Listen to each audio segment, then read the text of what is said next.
Hello dear student, स्वागत है आप सभी का एक बार फिर से अपने चैनल टारगेट गुरुकुल पर। आज हम इस वीडियो में चर्चा करेंगे कि यूपी स्कॉलरशिप का कंप्लीट प्रोसेस यहाँ पर क्या है, किस प्रोसेस से हमें यहाँ पर स्कॉलरशिप मिलेगी। ठीक है, तो इसके टोटल 7 स्टेप्स हैं, इस पर बात करेंगे। और साथ ही साथ हम देखेंगे कि यूपी स्कॉलरशिप को फिल करने के लिए आप लोग को डॉक्यूमेंट्स क्या लगेंगे। ठीक है, ये बहुत इंपॉर्टेंट है, बहुत बच्चे के कमेंट आए हैं। तो क्या क्या इंपॉर्टेंट डॉक्यूमेंट्स है, इस पर भी हम यहाँ पर बात करेंगे। लेकिन सबसे पहला यही डाउट है कि ये आखिर यूपी स्कॉलरशिप है क्या। ठीक है, काफ़ी बच्चों के कमेंट आए, आपको बता दें उत्तर प्रदेश सरकार की तरफ से यहाँ पर एक स्कीम है स्टूडेंट्स के लिए जिनको स्कॉलरशिप मिलती है। अब बच्चे पूछ रहे थे स्कॉलरशिप में क्या मिलता है, तो आपके यहाँ पर अकाउंट में यहाँ पर पैसे आते हैं। ठीक है, और पैसे किस आधार पे आते हैं, वो आपकी जो फीस होगी जो आपने सबमिट की होगी उसके अकॉर्डिंग आते हैं। ठीक है, चलिए पहला स्टेप इसका जो हम देखते हैं वो है रजिस्ट्रेशन प्रोसेस। ठीक है, रजिस्ट्रेशन प्रोसेस की एक कंप्लीट वीडियो हमने डिटेल में बना करके डाल दी, अगर आपने नहीं देखी है तो जा करके लिंक उसका आपको डिस्क्रिप्शन बॉक्स में मिल जाएगा, वहां से देख सकते हैं। ये पहला स्टेप हमने कंप्लीट कर लिया है। ठीक है, नेक्स्ट स्टेप पे हम आपकी वीडियो जल्दी लाएंगे। तो पहला स्टेप रजिस्ट्रेशन प्रोसेस का है, ये आपको कंप्लीट करना है। एक बार रजिस्ट्रेशन आपको करवाना पड़ता है। ठीक है, अगर आप ग्रेजुएशन लेवल पे एक बार रजिस्ट्रेशन करवा लीजिए, उसके बाद आपको रिन्यूअल कराना होता है प्रतिवर्ष। ठीक है, रजिस्ट्रेशन आपका एक बार ही होगा। एक बार रजिस्ट्रेशन हो जाएगा, आपको एक रजिस्ट्रेशन नंबर मिल जाएगा और आपको एक पासवर्ड मिल जाएगा, जिसके तहत आप अपने यूपी स्कॉलरशिप का जो पोर्टल है उसको लॉगिन कर सकते हैं। ठीक है, अपनी आईडी डाल करके। तो पहला स्टेप आपका कंप्लीट हो गया है।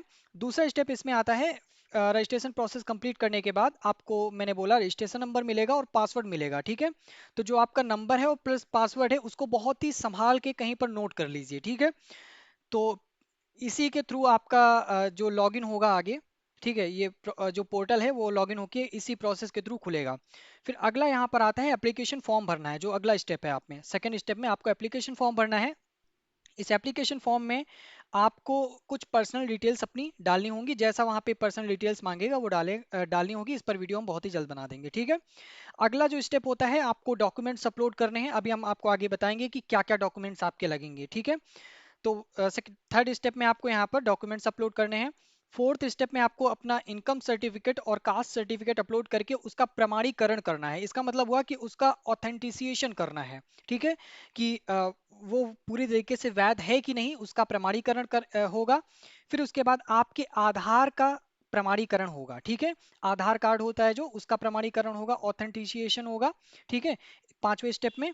अब ये पूरा प्रोसेस आपका एक प्रकार से समझ लीजिए कंप्लीट हो गया है। ये इतने प्रोसेस में आपको अपनी पूरी डिटेल्स विद डॉक्यूमेंट्स कंप्लीट हो जाएंगी। ठीक है, अब आधार का प्रमाणीकरण कराने के बाद आपको अपने एप्लीकेशन फॉर्म की यहाँ पर एक प्रिंट निकलवाना होगा एप्लीकेशन फॉर्म का। ठीक है, क्यों निकलवाना है, एक बार चेक करने के लिए कि कहीं पर कुछ गलत तो नहीं है। अगर गलत हुआ है तो उसका करेक्शन आप उस समय कर सकते हैं। ठीक है, इस वजह से इसका एक यहाँ पर सॉफ्ट कॉपी जिसे कहते हैं, प्रिंट आउट ऐसे ही निकलवा लेंगे, ताकि चेक करने के लिए कहीं कोई डिटेल गलत तो नहीं है, कहीं कोई डॉक्यूमेंट्स की जो डेट वगैरह है, जो हमारी डेट ऑफ बर्थ है, वो तो गलत नहीं है। यानी सारी चीज़ें चेक करने के लिए। ठीक है, लिखा है कि जांच के लिए प्रिंट करना है, ताकि कहीं कुछ गलत तो नहीं, अगर गलती है तो उसमें उस समय करेक्शन हो जाएगा। ठीक है, लेकिन जब छठे प्रोसेस आएंगे, ये प्रोसेस पूरा करेक्शन करके अगर गलत है तो उसके बाद आप अपनी एप्लीकेशन फॉर्म को लॉक करेंगे। ठीक है, आप एप्लीकेशन फॉर्म को छठे स्टेप में यहाँ पर लॉक करेंगे करेक्शन करने के बाद, अगर यहाँ पर कुछ गलती हुई है। ठीक है, इसके बाद क्या होगा, जिस दिन एप्लीकेशन फॉर्म लॉक हुआ होगा उसके 2 या 3 दिन बाद, ठीक है, समाज कल्याण विभाग की तरफ से आपको आपके लॉगिन जो रजिस्ट्रेशन नंबर है उसके थ्रू आपको यहाँ पर एक हार्ड कॉपी दी जाएगी। ठीक है, ऑनलाइन ही हार्ड कॉपी होगी। ठीक है, 2 या 3 दिन के बाद आप देख सकते हैं, जिसको प्रिंट करके आप अपने डॉक्यूमेंट्स लगा करके कॉलेज या यूनिवर्सिटी में जमा करना होगा। ठीक है, तो उसी हार्ड कॉपी के साथ वो जो फॉर्म मिलेगा आपको, हार्ड कॉपी का जो फॉर्म रहेगा उसके साथ आप अपने डॉक्यूमेंट्स जो वहां पर मांगेंगे, अभी मैं आपको आगे बताऊंगा, वो लगा करके आपको अपने कॉलेज में सबमिट करना होगा। ठीक है, लेकिन ध्यान रहे, जब आपके कॉलेज में या आपके शिक्षण संस्थान में वो जमा हो रहे हो, ठीक है, एक बार जाकर के कॉलेज में या यूनिवर्सिटी में आप जहां भी हो संपर्क कर लेना कि फॉर्म कब जमा होंगे। ठीक है, उन लोगों की अपनी डेट होती है जमा करने की, मतलब उसी पीरियड में, तो वो लोग जा करके आप जमा कर सकते हैं। विशेषकर एफिलिएटेड कॉलेज में समस्या ज़्यादा होती है कि वो लोग अपनी तरफ से डेट देते हैं कि आपको इस डेट के बीच जमा करनी है। हालांकि आवेदन करने की लास्ट डेट तो यहाँ पर 31 दिसंबर है, ठीक है। जब जमा हो रहे हो आपके कॉलेज में तब जाकर के आपको यहाँ पर जमा कर देना है, ठीक है। लेकिन बहुत ही ध्यान से आपको पूरा प्रोसेस कंप्लीट करना है। अब आगे हम देखेंगे कि यूपी स्कॉलरशिप के लिए यहाँ पर आवश्यक जो डॉक्यूमेंट्स हैं वो क्या क्या हैं। सबसे पहले आपका है पासपोर्ट साइज फोटो, ठीक है।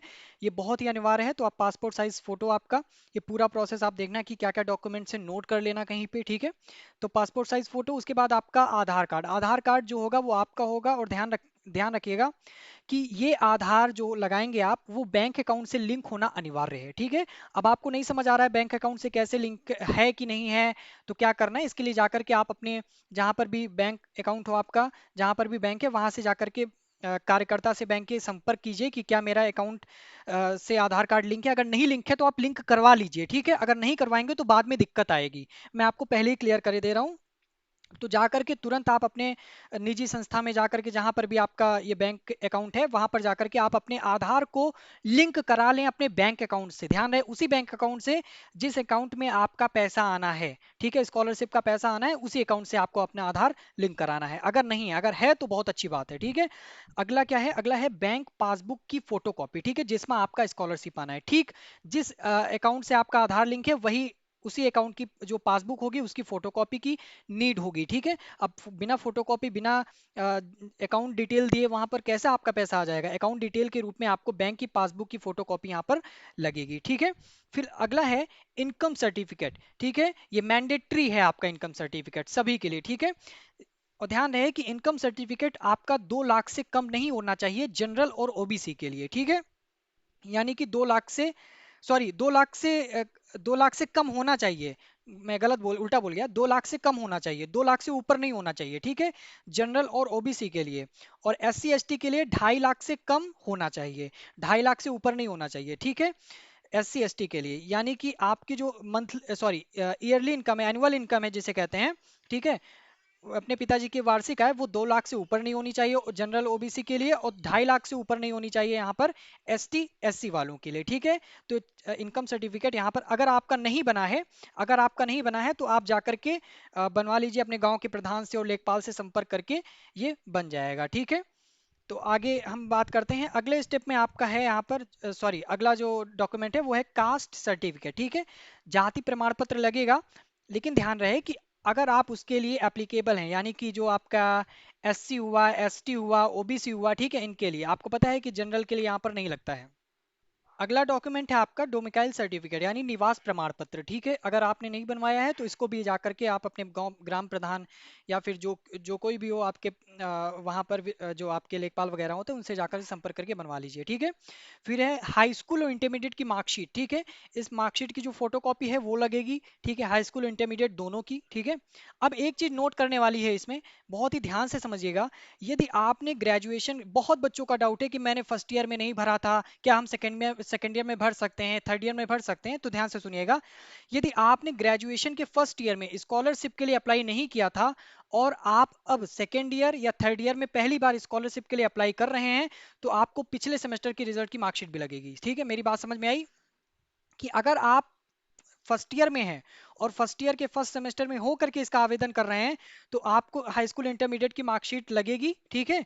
लेकिन अगर आप सेकेंड ईयर में या फिर थर्ड ईयर में इसका आवेदन कर रहे हैं, इसके पहले आपने नहीं किया है फर्स्ट ईयर में या सेकेंड ईयर में, जब भी हो, तो आपको आपके सेमेस्टर की मार्कशीट भी लगेगी, ठीक है। ये तो लगेगी ही लगेगी, ये तो सबके लिए है, चाहे फर्स्ट ईयर हो, चाहे सेकेंड ईयर में अप्लाई कर रहे हो, चाहे थर्ड ईयर में।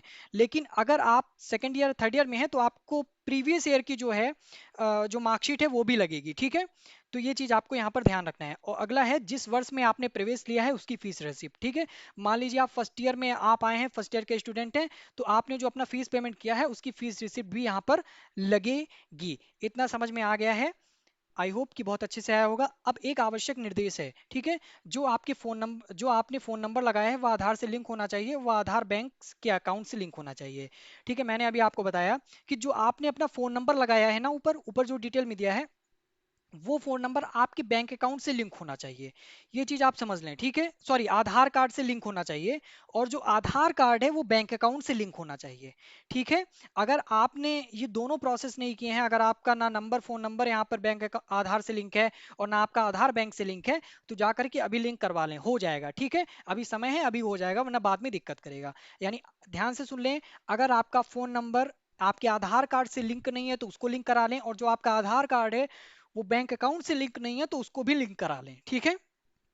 इतनी बात समझ में आई।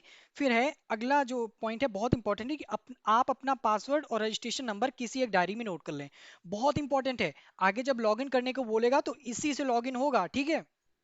जैसे आप अपने रिजल्ट के लिए अपने जब आपका रिजल्ट आता है, आप देखते हैं ना कि आप अपने जो वो आपका क्या होता है रोल नंबर वगैरह, उसको डाल करके आप देखते हैं, ठीक है, अपने date of birth roll number डाल के। ठीक उसी प्रकार यहाँ पर आपको रजिस्ट्रेशन नंबर मिलेगा और पासवर्ड मिलेगा, इसको कहीं डायरी में नोट कर लें, बहुत इंपॉर्टेंट है। ये मिस्टेक नहीं होनी चाहिए, अधिकतर बच्चे कर देते हैं, इसी वजह से कॉमन चीज समझ के मैंने इसको आवश्यक निर्देश में डाल दिया है। तो ये पूरा प्रोसेस था। अब बच्चों का एक छोटा सा डाउट हम और क्लियर कर देते हैं। कई बच्चों का कमेंट आया था कि जो अभी मैंने ऊपर बोला है कि आप इसकी हार्ड कॉपी निकलवा लीजिएगा, तो बच्चे कह रहे हैं सर ये हार्ड कॉपी क्या होती है। बच्चों बहुत सिंपल है, ठीक है। हार्ड कॉपी वो होती है जो आपकी ओरिजिनल कॉपी होती है, किसी भी चीज की ओरिजिनल कॉपी को हार्ड, अब ऐसा नहीं कि वो एकदम टाइट होगी, इसका मतलब ये नहीं, ओरिजिनल कॉपी आपकी हार्ड कॉपी होती है, ठीक है। जो उसकी सिर्फ फोटो कॉपी होती है, जो आप जाते हैं जिरोक्स कराने या फोटो कॉपी, उसको सॉफ्ट कॉपी बोलते हैं, या फिर उसको सिर्फ उसका प्रिंट आउट टाइप का आप कह सकते हैं, ठीक है। लेकिन हार्ड कॉपी आपकी, हार्ड कॉपी जो होती है वो ओरिजिनल कॉपी होती, ठीक है। तो हमने कहा था हार्ड कॉपी के साथ अपने डॉक्यूमेंट्स लगा करके जाके कॉलेज या यूनिवर्सिटी में जमा करना है, ठीक है। तो इसका मतलब हुआ कि जो ओरिजिनल कॉपी है आपके एप्लीकेशन फॉर्म की, यूपी स्कॉलरशिप एप्लीकेशन फॉर्म की जो ओरिजिनल कॉपी है, उसको लगा करके अपने डॉक्यूमेंट्स के साथ जमा करना है। आई होप कि एक एक डाउट आपका क्लियर हुआ होगा। मैंने पूरी तरीके से ये खुद पीडीएफ तैयार किया है आप लोगों के लिए, सुविधा के लिए आवश्यक निर्देश जो भी थे मैंने आपको बताया। फिर कह रहा हूं जाते जाते, अगर आपका फोन नंबर आपके आधार से लिंक नहीं है तो लिंक करा लें, अगर आपका आधार नंबर अगर आपके बैंक अकाउंट से लिंक नहीं है तो उसको भी लिंक करा लें। हमारे साथ जुड़ने के लिए आप सभी का बहुत बहुत धन्यवाद। यूपी स्कॉलरशिप से रिलेटेड कोई भी इंफॉर्मेशन पाने के लिए आप हमारे चैनल को सब्सक्राइब कर लें, बेल आइकन को प्रेस कर लें, ताकि कोई भी नोटिफिकेशन आपका मिस ना हो सके। कमेंट बॉक्स में कोई भी अगर आपका डाउट है तो आप जरूर बताएं, हम उसका जरूर रिप्लाई देंगे। हमारे साथ जुड़ने के लिए आप सभी का बहुत बहुत धन्यवाद।